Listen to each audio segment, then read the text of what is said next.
जय शिवराय. रयत स्वाभिमानी संघटनेच्या वतीनं दिनांक 16/10/2023 रोजी देऊर ग्रामपंचायत आणि ग्रामसेवक यांच्या विरोधात त्यांच्या आडमोठ्या भूमिकेबाबत एक निवेदन देण्यात आलं होतं. देऊर गावातील ननवरे वस्ती ते मारुती मंदिर असा एक रस्ता आहे, पानंद रस्ता. त्या रस्त्यासाठी निधी आला होता, परंतु ग्रामपंचायत वर्षभर पाठपुरावा करून सुद्धा पत्रांची पूर्तता करत नव्हती. 16 तारखेला आमचं पत्र गेलं.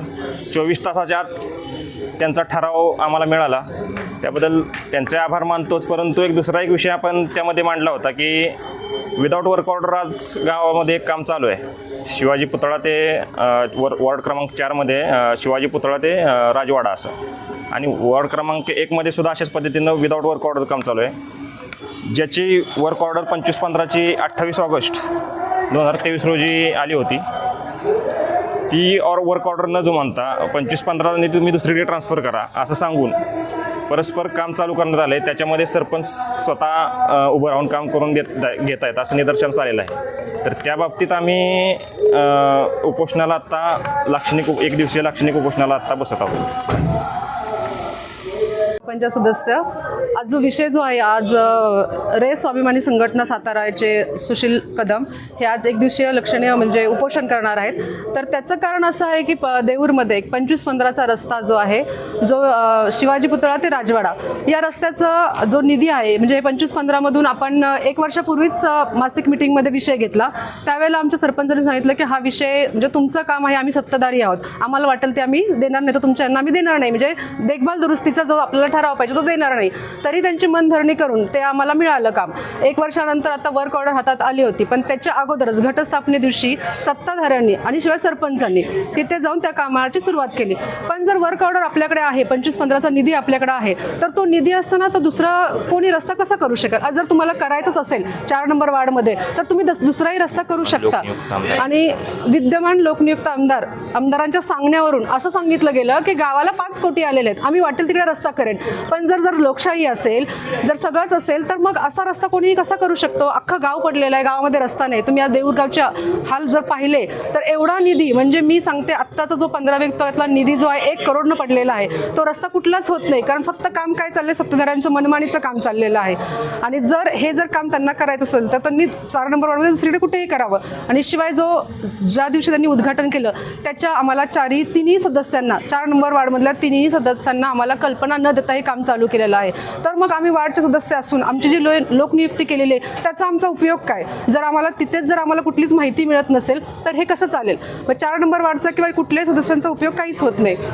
तर आत्ता जे एक दिवसीय जे उपोषण आलं त्याचा माझा पूर्ण पाठिंबा आहे. जर या उपोषणाने सुद्धा जर काम झालं नाही तर मी महिलांना घेऊन यांच्या उपोषणाला पूर्ण पाठिंबा देणार आहे. धन्यवाद. नमस्कार, मी केशव देशमुख, राहणार देऊरमधला एक ग्रामस्थ आणि सोसायटीचा सदस्य. आता आपण बघितलं की कदम साहेबांनी सांगितलं ज्या प्रकारे गावात जे काम चाललं आहे ते कशा चुकीच्या पद्धतीने चाललेलं आहे की 25/15चा जो रस्ता मान्य झाला होता त्याच रस्त्यावरती काही लोकांनी आमदार साहेबांना भेटल्यानंतर त्यांनी स्वतः आमदारांनी सांगितलं की रस्ता तो उद्या सकाळी चालू करा. आमदारांना किंवा ग्रामस्थांना, ग्रामसेवकांना, सरपंचाला हे सगळं माहिती होतं की 25/15चं पत्र त्यांनी ऑक्टोबर 2022ला ग्रामसेवकांनी स्वतः ते पत्र दिलं. ते जर 2022ला पत्र दिलं असेल तर 2023ला 1 वर्षानंतर ते काम कसं सुरू करू शकतात? जे काम स्वतः सरपंचांनी सही केलेली आहे तोच सरपंच त्याच कामावर निधी पडला 25/15चा, त्याच्यावरती दुसरा निधी आमदार साहेबांकडून घेऊन आमदार साहेबांनी सांगून काम सुरू करा. हे कसं होऊ शकतं? एका रस्त्याला 2 निधी कधीच पडत नाहीत. 25/15चा रस्त्याचं जे निधी आला आहे तो दुसऱ्या कोणत्याही कामावरती कोणालाही वापरता येत नाही. ग्रामस्थांनी किंवा तिथल्या जे काय म्हणतात त्याला सरपंच किंवा ग्रामसेवक त्यांनी सांगितलं की हा रस्ता तुम्ही दुसऱ्या ठिकाणी शिफ्ट करा, तो कधीही शिफ्ट होऊ शकत नाही. त्यानंतर जर आमदार साहेबांनी सांगितलं की काम सुरू करायचं आहे. यांनी काम सुरू केलं. काम कोणत्या बेसवर सुरू केलं? त्यांच्याकडे कोणत्याही प्रकारचं पत्र नसताना, कोणत्याही प्रकारची वर्क ऑर्डर नसताना त्यांनी ते काम सुरू केलं आहे.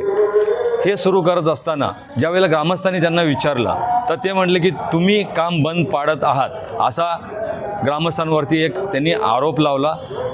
हे सांगितलं नाही की आमच्याकडे वर्क ऑर्डर नाही आहे, पण आरोप कोणावर लावला? ग्रामस्थांवरती.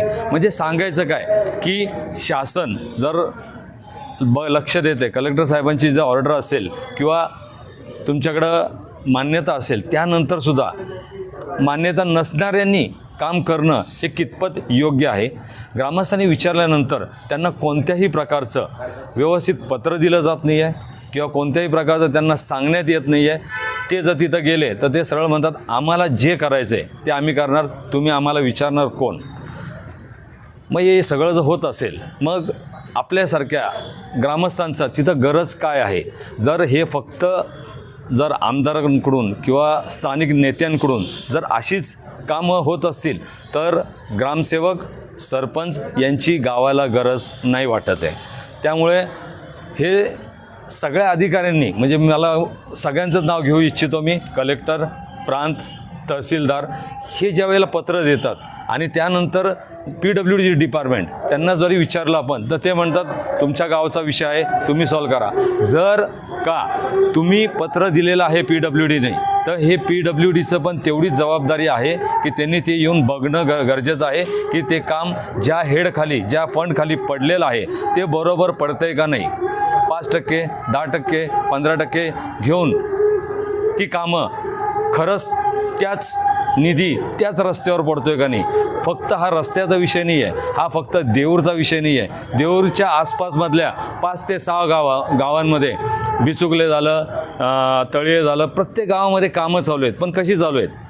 वर्क ऑर्डर नाही आहे, काम सुरू आहे. वर्क ऑर्डर नाही आहे, काम सुरू आहे. काम कसं सुरू आहे? आमदारांचं नाव घेत आहेत. आता जे आमदार आहेत ते खरंच त्यांची जी काय म्हणतो आपण त्यांना, कार्यकर्ते आहेत, ते खरंच आमदारांचं नाव पुढं ढकलून आमदार खरं बोललेत का खोटं बोललेत का आहेत ते आमदार, त्यांच्याबद्दल त्यांचं नाव खराब करण्यासाठी आमदारांचं नाव घेऊन जर असे कामं करत असतील तर माझी विनंती आहे की आमदारांनीसुद्धा लक्ष द्यावं की आपले कार्यकर्ते खरं बोलत आहेत की खोटं बोलत आहेत हे बघणं फार फार गरजेचं आहे.